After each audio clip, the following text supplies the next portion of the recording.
Hi everyone, তোমরা সবাই কেমন আছো? আশা করছি তোমরা সবাই অনেক ভালো আছো আর আমি অনেক ভালো আছি। তো চলে এসেছি আজকে আরও একটা নতুন কেকের ভিডিও নিয়ে। আজকের কেকটা ছিল ডোরেমন থিমের কেকের মধ্যে। তো দেখো, পুরো ভিডিওটা দেখতে থাকো, আর যারা যারা আমার চ্যানেলে নতুন, চ্যানেলটাকে সাবস্ক্রাইব করে দিও। তো দেখো, প্রথমেই আমি কেকটাকে 3টে লেয়ারে কেটে নিয়েছি। কেটে নেওয়ার পর এবার ব্রোডে ক্রিম লাগিয়ে তারপর একটা লেয়ার দিয়ে দিয়েছি। লেয়ারটা দেওয়া হয়ে গেলে তারপরে সুগার সিরাপ ও একটা সুন্দর ক্রিম দিয়ে ভালো করে কেকটাকে ক্রাম কোট করবো। কেকটা প্রথমে লেয়ারে লেয়ারে ক্রিম দিয়ে দেবো। ক্রিম দেওয়া হয়ে গেলে চকো চিপস দিয়ে দেবো। তো আমি ডার্ক চকলেটের চকো চিপস আর হোয়াইট চকো চিপস দুটোই দিয়েছিলাম, খেতে ভালো লাগবে তাই জন্য। তো সেম প্রসেসেই আমি পুরো 3টে লেয়ারকেই কমপ্লিট করে নেব। আজকের কেকটি ছিল বাটারস্কচ ফ্লেভারের মধ্যে। তো বাটারস্কচ ফ্লেভারের মধ্যেও বাটারস্কচের নাটস, তারপরে ক্যারামেল দেওয়া যায়, কিন্তু আমাদের এখানে এইসব চলে না বলে আর কি আমি দিইনি। বা কেউ যদি বলে কাস্টমাইজ করে নেয় যে ক্যারামেল বাটারস্কচ নাটস এইসব দিয়ে নেবে, তো তারা কাস্টমাইজ করে নিতে পারে চাইলে। আবার অনেকে হোয়াইট চকলেটের গানাশও পছন্দ করে বাটারস্কচ কেকে। তো যারা যারা চাইবে এইগুলো নিতে, তারা কেকটি কাস্টমাইজ করে নিতে পারে প্রথমেই যখন নেবে। তো আমাকে এই কাস্টমারটি কিছুই বলেনি, শুধু বলেছিল যে ডোরেমন থিমের মধ্যে হবে। আসলে এটা ছিল আমার রিপিট কাস্টমার, তার আগেই আমার থেকে 2টো কেক নিয়েছে অলরেডি। তো আগে একটা ডোরেমন কেক নিয়েছিল, এটা আরেকটা নিচ্ছে অন্যজনের জন্য। তো সেইভাবেই আমি রেডি করছি। তো আমার ক্রাম কোডিং করা হয়ে গেছে কেকটা। ক্রাম কোডিং করার পর কিছুক্ষণ ফ্রিজে রেখে দিতে হবে। ফ্রিজে না রাখলে কেকটা ভালো করে সেট হবে না। তো এই তো আমার ক্রাম কোডিং করা প্রায় শেষ। এবার আমি কেকটাকে ফ্রিজে রেখে দেবো। তো প্রায় 10 থেকে 15 মিনিট পর কেকটা ফ্রিজিং করে ফ্রিজ থেকে বার করে নিয়ে চলে এসেছি আমি। এবার কেকটা ফিনিশিং দেব। তো এই তো আমি ক্রিম দিয়ে ভালো করে কেকটায় ফিনিশিং দিয়ে দিচ্ছি। দেখতেই পাচ্ছ আমি ফিনিশিং ভালো দিতে পারি না, সবাই জানে। আমি যতটা পারি দেওয়ার চেষ্টা করি আর কি।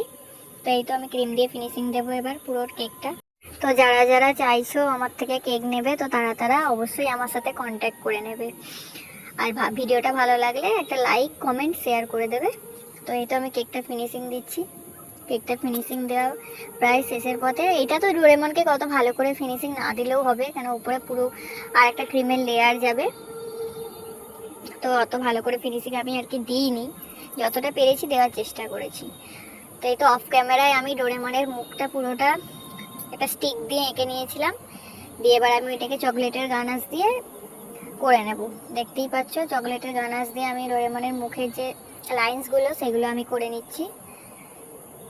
এই তো আমার লাইন্স প্রায় দেওয়া হয়েই গেছে, আর একটুখানি বাকি আছে। তো লাইন্সগুলো দেওয়া হয়ে গেলেই আমি এতে কালারিং ক্রিম দিয়ে কভার করে নেব।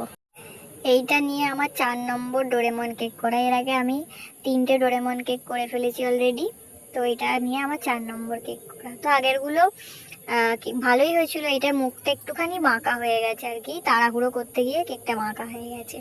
তো লাইন্সগুলো আমার কমপ্লিট হয়ে গেছে, দেখতে পাচ্ছ। এবার আমি সাদা কালারের ক্রিম নিয়েছি আর একটা ছোট স্টার নজেল নিয়েছি। স্টার নজেলের ভেতরে হোয়াইট কালারের ক্রিম নিয়ে আমি এবার কেকটায় মুখটা ভেতরটা করে নেবো।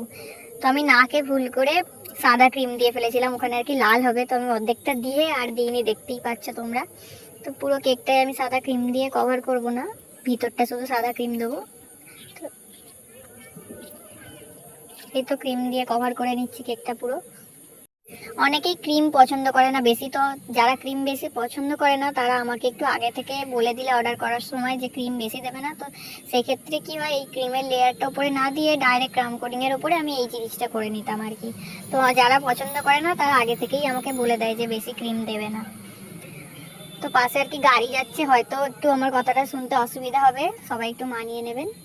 তো এরপর আমি বাইরে যে মুখের কালারটা স্কাই কালার, তো স্কাই কালার দিয়ে বাইরে পুরো মুখটা আমি কভার করে নেব। এই কেকটার ভেতরে আপনারা চাইলে চকলেট ফ্লেভারও করে নিতে পারেন।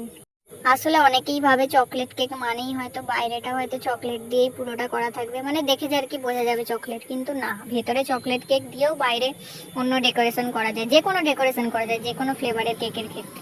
এটা রেড ভেলভেটেও করা যাবে, রসমালাই ফ্লেভারেও করা যাবে, চকলেটেও করা যাবে, সব কিছুতেই করা যাবে আর কি। বাইরের ডেকোরেশনের সাথে ভেতরের ফ্লেভারের কোনো নেই আর কি। তো আমার ওপরটা প্রায় কমপ্লিট। এবার আমি নিচে একটা স্কাই কালারের ক্রিমটা দিয়ে বর্ডার দিয়ে দিচ্ছি। তো এটাও আমি একটা স্টার নজল দিয়েই করেছি। তো এবার আমি এই যে গলায় ঘুমটি বাঁধা থাকে ডোরেমনের, ওটা একটা হলুদ কালার ক্রিম দিয়ে কভার করে নেব। আর এদিকে লাল কালারের ক্রিম দিয়ে নাকটা যেখানে সাদা দিয়ে ফেলেছিলাম ওইখানে নাকটায় লাল কালারের ক্রিম দিয়ে কভার করে নেব। আর জিপটাতেও লাল কালারের ক্রিম দিয়ে দেবো। এই তো এবার লাস্ট লাল কালারের ক্রিম দিয়ে কাজ করা, এইটা হয়ে গেলেই আর কি লাল কালারের কাজ শেষ। আর কি রেড কালারটা অনেকটা লাগে, রেড কালারের ক্রিম বেশি তিতো হয়ে যায় বেশি দিলে আর কি। সেই জন্য কেউ যদি রেড কালারের ক্রিমের কেক নিতে চায়, আমি আগেই বলে দিই আর কি যে তিতো হয়ে যাবে বেশি কালার দিলে। তো এই তো আমার প্রায় মুখের কাজ শেষ। এবার আমি চকলেটের গানাশটা দিয়ে বর্ডারটা একটু ডিপ করে দেবো যাতে মুখটা আরও বোঝা যায়। তো এই তো আমি চকলেটের গানাশটা আবার পাইপিং ব্যাগের মধ্যে ভরে নিয়ে পাইপিং ব্যাগের মুখটা হালকা করে কেটে নিয়েছি। কেটে নেওয়ার পর চকলেট গানাশটা দিয়ে তার চোখগুলো করে নিয়েছি। এবার সুরগুলো করে নিচ্ছি। তো সুরগুলো হয়ে গেছে দেওয়া, এবার নাকটা করে নেবো। তো চকলেট গানাশের কাজটা প্রায় শেষ, এইটা করলেই আমার কেকটা কমপ্লিট হয়ে যাবে।